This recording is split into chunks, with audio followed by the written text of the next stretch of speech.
El mundo habla cada vez más sobre el fin. Guerras, desastres naturales, crisis globales. Pareciera que todos sienten que algo grande se acerca, pero ¿qué dijo Jesús acerca del fin del mundo? Bienvenido a Sabiduría para el Corazón, la exposición bíblica del pastor Stephen Davey en la voz y adaptación de Daniel Cuquín. En Lucas 21, Jesús describe acontecimientos que sacudirán el planeta entero y revela cómo será realmente el juicio final. Acompáñanos mientras descubrimos dónde encontrar esperanza y seguridad en medio del temor. El mensaje de hoy se titula ¿Cómo será realmente el fin del mundo?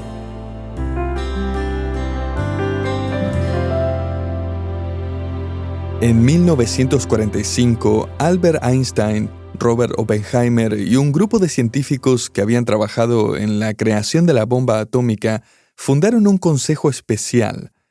El propósito de este consejo era evaluar qué tan cerca estaba la raza humana y el planeta Tierra de una catástrofe global. Analizaban cosas como el armamento nuclear, los patrones climáticos mundiales, la contaminación, las amenazas biológicas y tecnológicas. 2 años después, Einstein y los demás científicos crearon lo que llamaron el reloj del juicio final. Usaron la imagen de un reloj cuyo tiempo se agota, y mientras más se acercaban las manecillas a la medianoche, más cerca estaría la humanidad de una destrucción global. Cada año, según sus conclusiones, ajustaban la hora de ese reloj simbólico. La primera vez que fijaron el reloj fue en 1947 y lo dejaron a 7 minutos de la medianoche. Este consejo, ahora conocido como la Junta de Ciencia y Seguridad, continúa reuniéndose anualmente y evalúa la vulnerabilidad de la existencia humana y la condición del planeta.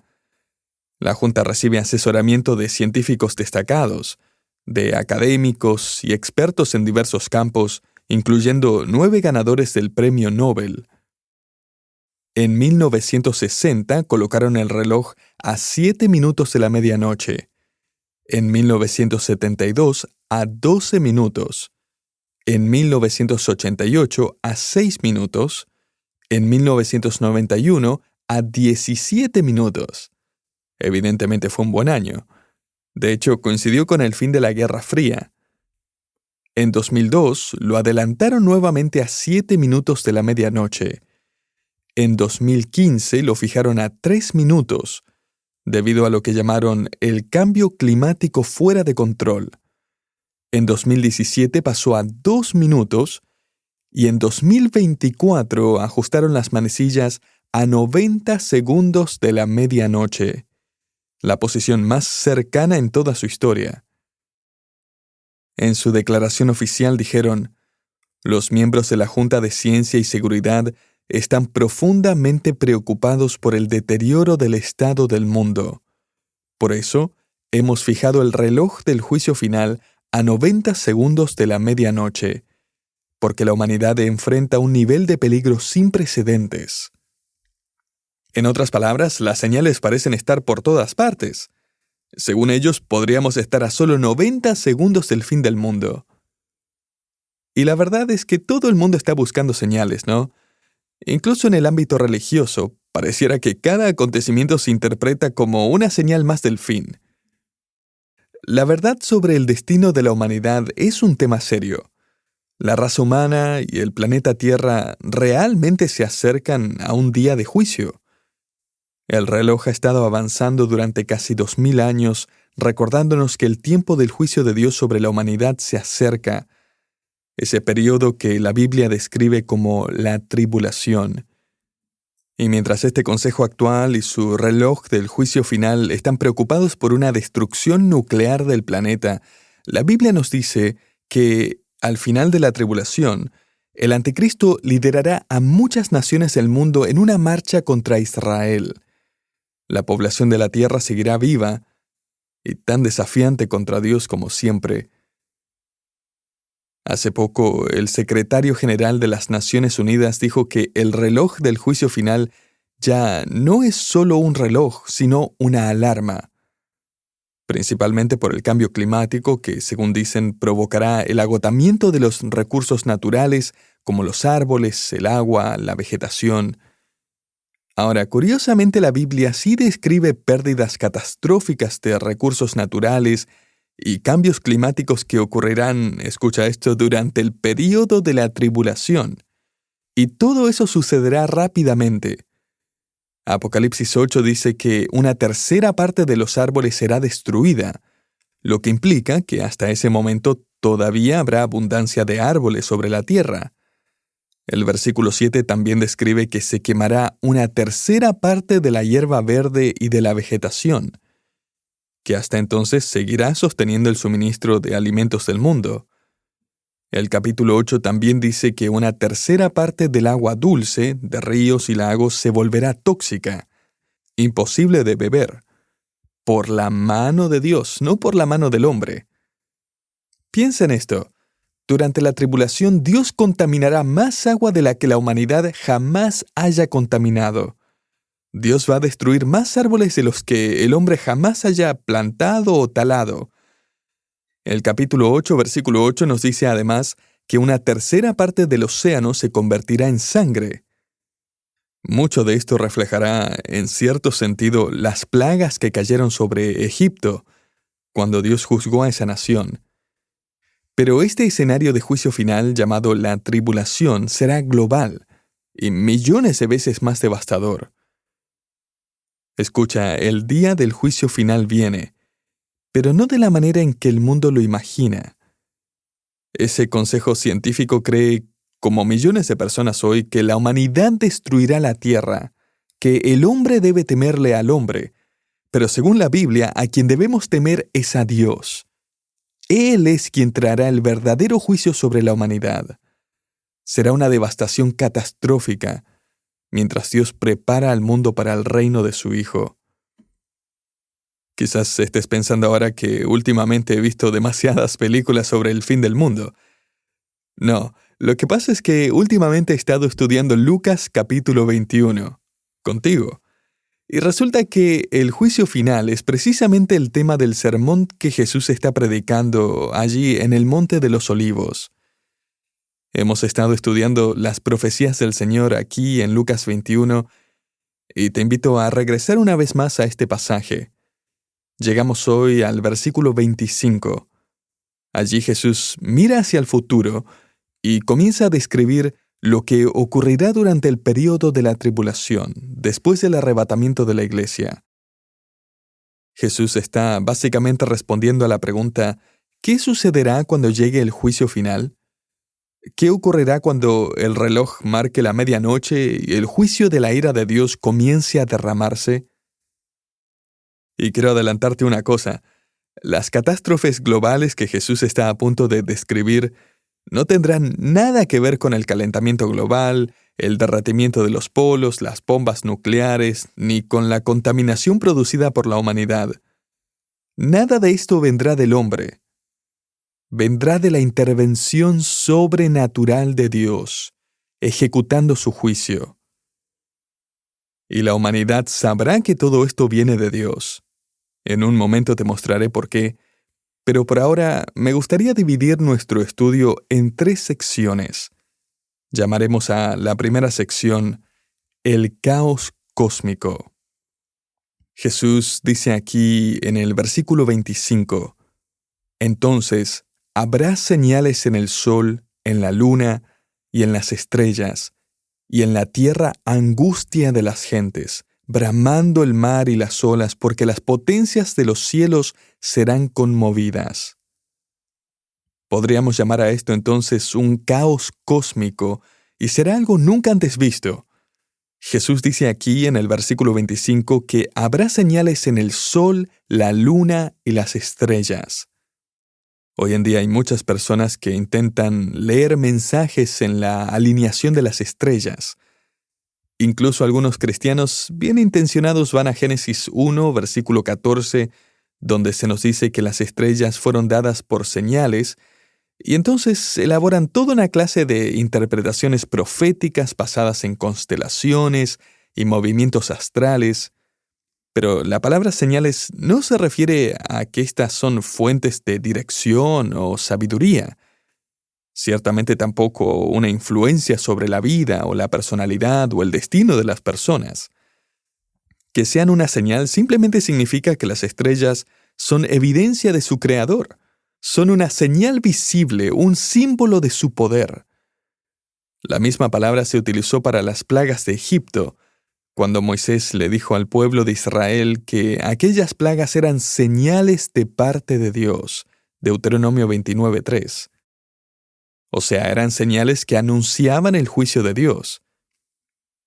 Mira, la astronomía es una ciencia maravillosa, dedicada a descubrir los rincones más lejanos del universo. Pero la astrología es algo completamente distinto. La astrología enseña que las estrellas tienen poder sobre tu vida y la mía, influencia. Esa idea se remonta hasta Babilonia y los caldeos, quienes desarrollaron originalmente el zodíaco. Ellos dividieron el cielo en secciones y atribuyeron a cada constelación la capacidad de determinar la vida de las personas. Hoy en día, 1 de cada 3 personas en Estados Unidos cree, al menos hasta cierto punto, que las estrellas tienen influencia sobre sus vidas, que de alguna manera ofrecen dirección para las decisiones de la vida. Pero Jesús acaba de anunciar aquí el fin de la astrología. Vendrá un día cuando el sol, la luna y las estrellas, por así decirlo, se volverán contra la humanidad. Sus patrones cósmicos se van a alterar y se van a volver caóticos. Los horóscopos dejarán de tener sentido cuando la luz de las estrellas comience a apagarse.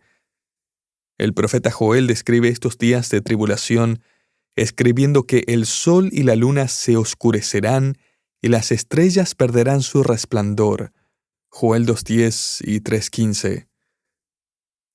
La humanidad ha buscado sabiduría y dirección en cada rincón de la naturaleza.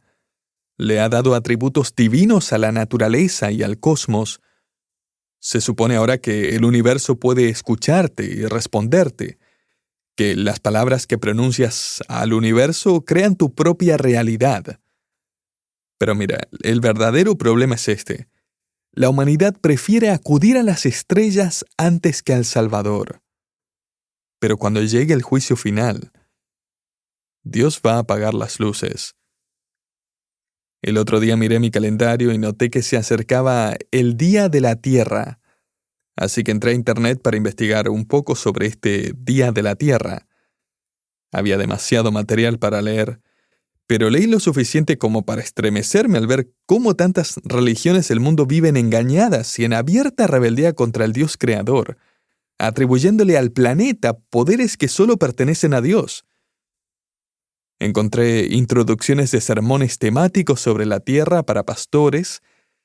Revisé algunas, pero ninguna encajaba con Lucas 21. Incluso existe un compromiso para firmar animando a la congregación a usar menos plástico.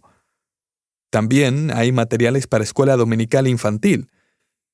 Vi un video animado donde la tierra aparecía dibujada como un pequeño hombrecito sosteniendo un cartel que decía «Sálvenme». Existen canciones también, para que las congregaciones las canten, ya seas budista o bautista, musulmán o metodista. La Iglesia Presbiteriana de Estados Unidos, por ejemplo, ofrece recursos para, y cito, generar conversaciones significativas en tu iglesia y pasos prácticos para enfrentar la crisis del plástico en tu vida. Escuché una de las canciones más populares recomendadas para el Domingo de la Tierra y terminaba invitándonos a todos a enamorarnos de la Tierra. Ahora bien, no me malinterpretes. Yo amo la belleza, la complejidad, el diseño de la naturaleza, pero todo eso me debe llevar a admirar a mi Creador, a amar a mi Creador, a adorar a mi Creador al ver la maravillosa obra de sus manos. Y mientras tanto, debemos ser buenos administradores de la tierra que Dios creó para nosotros. No hay nada de sabio ni correcto en arrojar plástico al océano, o maltratar animales, o destruir irresponsablemente el medio ambiente. El problema, sin embargo, es que la humanidad ha adoptado una actitud de soberanía, pensando que nosotros somos quienes vamos a salvar el planeta. Escúchame bien ahora, Dios va a destruir este planeta. Solo lee tu Biblia. Y luego, al final de su reino milenial, Él va a crear uno nuevo, un cielo nuevo y una tierra nueva, libres del pecado y preparados para la eternidad, para que lo exploremos y disfrutemos para siempre, como dice Apocalipsis 21. Disfrutaremos de la creación y de la naturaleza como hoy ni siquiera podemos imaginar. Pero por ahora, la humanidad le ha dado la espalda al Dios creador, y en su idolatría de la madre naturaleza, como dice Romanos 1, ha adorado la creación en lugar del Creador. Jesús está anunciando aquí que viene un día cuando Dios volverá a los ídolos de la naturaleza en contra de la humanidad, con consecuencias aterradoras. Cuando comience la tribulación y llegue el juicio final, déjame decirte algo, ese será el fin del día de la tierra. Los ídolos de la naturaleza se derrumbarán bajo el juicio de Dios. Ahora bien, ¿qué sucede durante este caos cósmico según las predicciones del Señor Jesús? Vamos a llamar a esta segunda sección del sermón Pánico Global.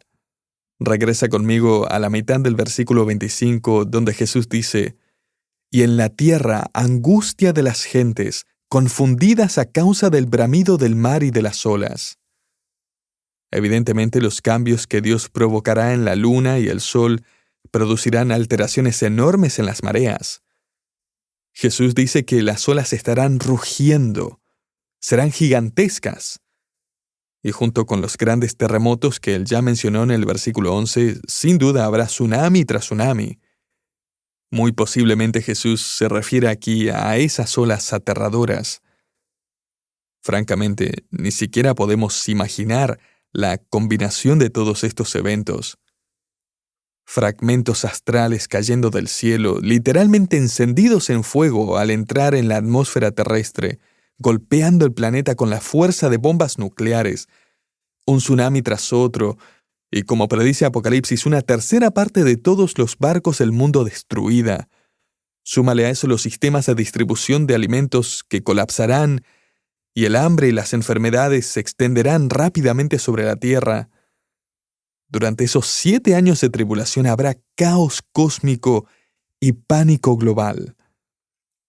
Jesús agrega en el versículo 26, desfalleciendo los hombres por el temor y la expectación de las cosas que sobrevendrán en la tierra, porque las potencias de los cielos serán conmovidas. En la descripción paralela de Apocalipsis capítulo 6, el apóstol Juan nos entrega más detalles aún sobre este periodo, y escribe: «Y hubo un gran terremoto, y el sol se puso negro como tela de silicio, y la luna se volvió toda como sangre, y las estrellas del cielo cayeron sobre la tierra, y el cielo se desvaneció como un pergamino que se enrolla, y todo monte y toda isla se removió de su lugar. Y los reyes de la tierra y los grandes, los ricos, los capitanes, los poderosos, y todo siervo y todo libre se escondieron en las cuevas y entre las peñas de los montes, y decían a los montes y a las peñas: «Caed sobre nosotros, y escondednos del rostro de aquel que está sentado sobre el trono y de la ira del Cordero, porque el gran día de su ira ha llegado, ¿y quién podrá sostenerse en pie?». El juicio final habrá llegado. Y ahora la raza humana comprenderá que todo esto proviene de la ira de Dios. El tiempo verbal de la expresión «su ira ha llegado» indica que ellos entienden que todo lo ocurrido hasta ese momento, el hambre mundial, las guerras entre naciones y todas las demás catástrofes, formaba parte de ese juicio divino. Pero nota, aún así no se arrepentirán. Ellos correrán a esconderse. Preferirán esconderse en una cueva antes que rendirse a los pies de Cristo. Preferirán clamarle a las rocas antes que correr hacia la roca eterna. Pero Dios, en su misericordia, Él todavía le dará más tiempo a la humanidad rebelde para creer. Y eso nos lleva a la tercera y última sección de esta parte del Sermón del Señor. Después de 7 años de caos cósmico y temor mundial, viene lo que llamaremos cumplimiento divino. La visión de lo que sucederá después llevará a muchos a hacer precisamente eso, a creer en el Señor. Jesús explica en Lucas 21:27, «Entonces verán al Hijo del Hombre, que vendrá en una nube con poder y gran gloria. Cuando estas cosas comiencen a suceder, erguíos y levantad vuestra cabeza, porque vuestra redención está cerca». Ahora bien, ¿se refiere esta redención al arrebatamiento de la iglesia? Después de todo, Jesús viene aquí sobre una nube y la frase Hijo del Hombre es un título profético para el Mesías. Entonces, ¿qué significa esta redención que está cerca? Puedes marcar esas palabras, está cerca, y luego unirlas con el versículo 31, donde Jesús dice, «Así también vosotros, cuando veáis que suceden estas cosas, sabed que está cerca el reino de Dios». El reino milenial de Cristo sobre la tierra está cerca. Estará a punto de comenzar. Eso significa que el juicio final no durará para siempre. El periodo de la tribulación no será eterno. Jesús quiere animar aquí a aquellos que creerán en Él durante la tribulación, después del arrebatamiento, y básicamente les está diciendo, cuando vean este caos cósmico y estén rodeados de este pánico mundial, no pasará mucho tiempo antes de que yo regrese a la tierra, derrote a las naciones, arroje a Satanás al abismo y establezca mi reino milenial. Y observa este detalle. El mundo entero verá al Hijo del Hombre, al Mesías, que está regresando, no solo los creyentes. Una de las evidencias de que el arrebatamiento ocurrirá antes de la tribulación es que el arrebatamiento sucederá en un abrir y cerrar de ojos, o sea, en una fracción de segundo, y será experimentado únicamente por los creyentes cuando seamos arrebatados para encontrarnos con el Señor en el aire, como dice 1 Corintios 15:52. Pero esta venida del Señor, aquí, en Lucas 21, no será repentina. Creyentes e incrédulos lo verán venir. Será, por así decirlo, un descenso visible y majestuoso, mientras Jesús desciende, como dice el versículo 27, con poder y gran gloria. La referencia del versículo 27 a que Jesús viene en una nube, creo que apunta a aquella gran columna de nube del Antiguo Testamento que representaba la presencia de Dios entre los israelitas. Jesús no viene aquí por la iglesia, Él viene con la iglesia para derrotar a las naciones rebeldes, reunir a Israel y establecer su reino sobre la tierra. Ahora, Jesús presenta una breve parábola en el versículo 29 que dice, «Mirad la higuera y todos los árboles. Cuando ya brotan, viéndolos, sabéis por vosotros mismos que el verano está ya cerca. Así también vosotros, cuando veáis que suceden estas cosas, sabed que está cerca el reino de Dios. De cierto os digo que no pasará esta generación hasta que todo esto acontezca». Ahora, ¿a qué generación se refiere Jesús? A la generación que vea y experimente el juicio final. Esa misma generación será la que verá el regreso del Rey. O sea, todo ocurrirá en un periodo relativamente corto. Y por cierto, aquí hay una promesa implícita para el pueblo judío, y es que Israel no será destruido completamente durante la tribulación. Satanás y el anticristo no lograrán borrarlo de la faz de la tierra. Apocalipsis nos informa que un remanente de Israel, representando a las 12 tribus, sobrevivirá, creerá en Cristo, y las promesas de Dios para la nación se cumplirán literalmente. Y ahora llegamos al versículo 33, y qué conclusión tan maravillosa para nuestro estudio de hoy. Dice, «El cielo y la tierra pasarán, pero mis palabras no pasarán. Piensa muy bien en lo que Jesús está diciendo aquí. Él está colocando sus palabras al mismo nivel que las Escrituras del Antiguo Testamento, y está diciendo que cada palabra suya, cada profecía dada por Jesús, se cumplirá. Me parece irónico que, al mismo tiempo que el mundo está convencido de que algún tipo de juicio final se acerca, la Iglesia haya decidido, en su mayoría, guardar silencio al respecto. Mira, el mundo ha puesto el reloj a 90 segundos de la medianoche, 90 segundos para el juicio final. El problema es que están mirando las cosas equivocadas. Hoy más que nunca, el mundo necesita escuchar tu testimonio acerca del juicio venidero de Dios, de la seguridad que solo se encuentra en Jesucristo. Es un buen momento para advertirle al mundo que la sabiduría no se encuentra en las estrellas, sino en el Salvador. Y el único lugar donde una persona puede esconderse del juicio de Dios es, como dice aquel antiguo himno, en la roca de la eternidad. Fuiste abierta tú por mí. Sé mi escondedero fiel. Solo encuentro paz en ti. Rico, limpio manantial, en el cual lavado fui. No importa dónde decidan colocar las manecillas de ese reloj del juicio final.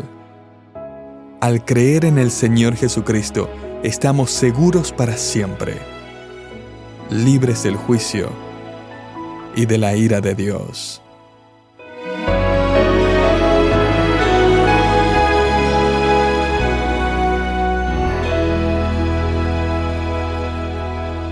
Qué bueno es recordar que para los creyentes el regreso del Señor no es motivo de terror, sino de expectativa y esperanza. Gracias por acompañarnos en Sabiduría para el Corazón, una producción de Sabiduría Internacional. Hoy hemos estudiado el mensaje ¿Cómo será realmente el fin del mundo? Y antes de despedirnos, queremos animarte a compartir este ministerio con otros. Muchas personas necesitan escuchar la verdad de la palabra de Dios y en sabiduriainternacional.org/compartir encontrarás una manera sencilla de invitar a familiares y amigos a suscribirse y recibir estos estudios bíblicos. Gracias por ser parte de esta obra y acompáñanos en el próximo programa para seguir descubriendo juntos la palabra de Dios en Sabiduría para el Corazón.